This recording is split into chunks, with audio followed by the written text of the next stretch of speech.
नमस्कार दोस्तों, आज का दिन बेहद खास है क्योंकि केंद्रीय वित्त मंत्री निर्मला सीतारमण ने आज के दिन यानी 1 फरवरी 2025 को अपना लगातार 8वां केंद्रीय बजट संसद में पेश किया है। यह बजट खासतौर पर मध्यम वर्ग के लिए राहत भरा है क्योंकि टैक्स स्लैब में बड़ा बदलाव किया गया है। वहीं बढ़ती महंगाई से निपटने के लिए भी जरूरी कदम इसमें उठाए गए हैं। क्या कुछ है इस बजट में, आइए देखते हैं। भारत की अर्थव्यवस्था को मजबूत करने और राजकोषीय घाटे को नियंत्रित करने के लिए आज संसद में आम बजट पेश किया गया।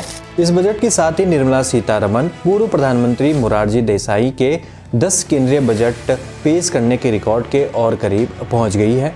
यह बजट भारत की आर्थिक वृद्धि दर को 6.3% से 6.8% तक पहुंचाने का इसमें लक्ष्य रखा गया है।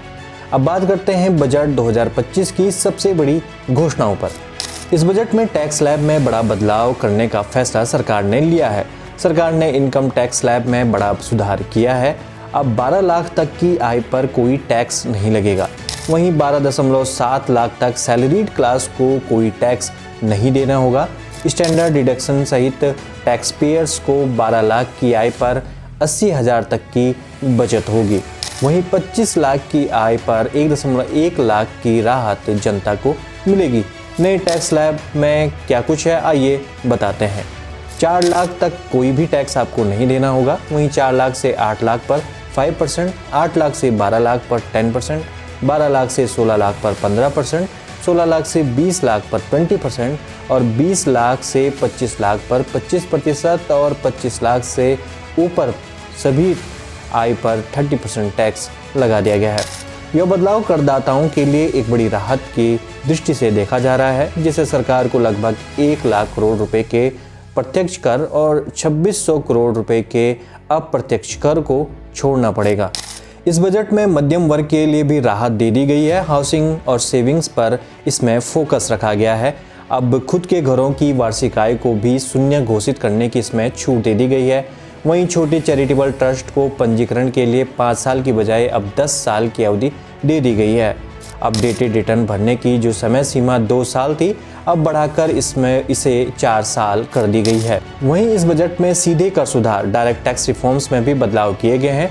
वित्त मंत्री ने नए इनकम टैक्स बिल की घोषणा के साथ मध्यम वर्ग के लिए टैक्स सुधार किए हैं। टीडीएस और टीसीएस नियमों को सरल बनाने, कर अनुपालन को बढ़ावा देने और व्यापार सुगमता एवं निवेश को बढ़ावा देने इसमें शामिल है। टीडीएस और टीसीएस में बड़े बदलाव किए गए हैं। वरिष्ठ नागरिकों के लिए बैंक ब्याज पर टीडीएस सीमा 50,000 से बढ़ाकर 1 लाख, किराए पर टीडीएस सीमा 1 लाख से बढ़ाकर 6 लाख और एलआरएस रेमिटेंस पर टीसीएस की सीमा 7 लाख से बढ़ाकर 10 लाख कर दी गई है। वहीं मेक इन इंडिया को भी इसमें फोकस किया गया है। घरेलू निर्माण और मूल्य संवर्धन को समर्थन देने के लिए cobalt powder, lithium iron battery, lead, zinc सहित 12 खनिजों पर कस्टम ड्यूटी हटा दी गई है। वहीं फ्लैट एलईडी टीवी पैनलों पर बेसिक कस्टम ड्यूटी 10% से बढ़ाकर 20% कर दी गई है। इसके अलावा इंटरनेट स्विच पर बेसिक कस्टम ड्यूटी 20% से बढ़ाकर 10% कर दी है।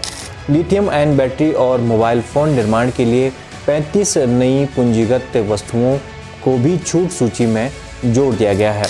ये सारे कदम मेक इन इंडिया को बढ़ावा देने और सरकार ने विदेशी निवेश को आकर्षित करने के लिए उठाए हैं। वहीं 36 जीवन रक्षक दवाओं पर कस्टम ड्यूटी से भी छूट दे दी गई है।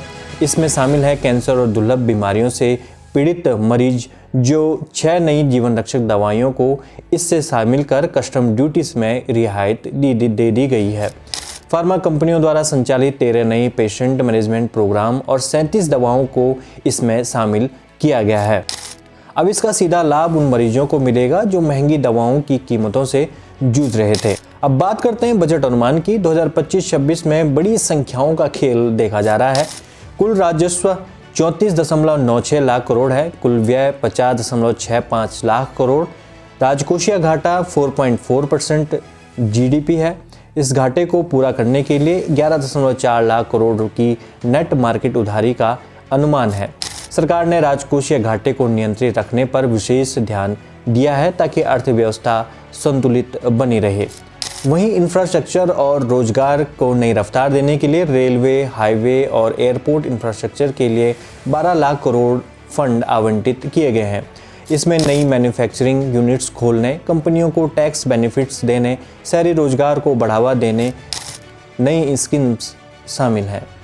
ग्रीन एनर्जी और पर्यावरण संरक्षण पर भी इस बजट में ध्यान दिया गया है। ग्रीन हाइड्रोजन मिशन के तहत अब 25,000 करोड़ का प्रोत्साहन पैकेज, सौर ऊर्जा उत्पादन बढ़ाने के लिए 10 गीगावाट नई क्षमता इसमें जोड़ी गई है।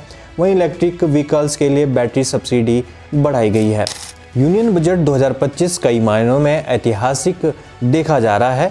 टैक्स स्लैब में छूट, छोटे व्यापारियों को राहत, हेल्थ सेक्टर में सुधार और इंफ्रास्ट्रक्चर पर बड़ा निवेश, ये सभी कदम भारत की अर्थव्यवस्था को मजबूती देंगे।